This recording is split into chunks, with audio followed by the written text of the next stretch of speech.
राजा विक्रम सिंह को जब यह समाचार मिला तो उन्होंने तुरंत अपनी सेना को तैयार करने का आदेश दिया। युद्ध की तैयारियां जोरों पर थीं। रानी सुहानी को जब इस बारे में पता चला तो उनका हृदय व्याकुल हो उठा। उन्होंने राजा से कहा, महाराज, युद्ध समाधान नहीं है। क्या हम कोई अन्य मार्ग नहीं निकाल सकते? राजा ने गंभीर स्वर में उत्तर दिया, रानी, मैंने हर संभव प्रयास किया, लेकिन राजा धन सिंह शांति वार्ता को तैयार नहीं है। मुझे अपने राज्य और प्रजा की रक्षा करनी ही होगी। रानी ने अपनी आंखों में आंसू भरकर राजा को विदा किया। राजा ने उन्हें वचन दिया कि वे शीघ्र ही लौटेंगे। युद्ध और संकट युद्ध आरंभ हुआ। राजा विक्रम सिंह ने अद्भुत वीरता का प्रदर्शन किया।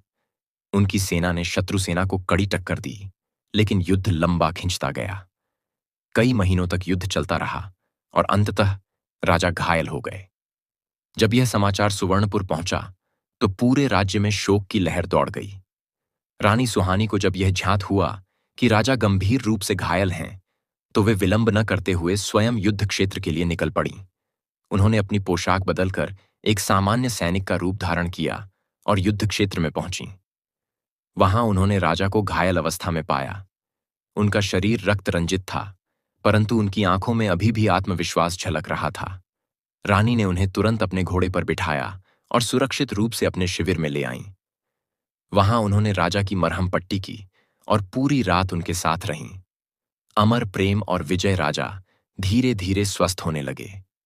इस बीच रानी ने सेना का नेतृत्व संभाल लिया। उनके नेतृत्व में सैनिकों ने पूरे साहस के साथ युद्ध लड़ा और अंततः विजय प्राप्त की।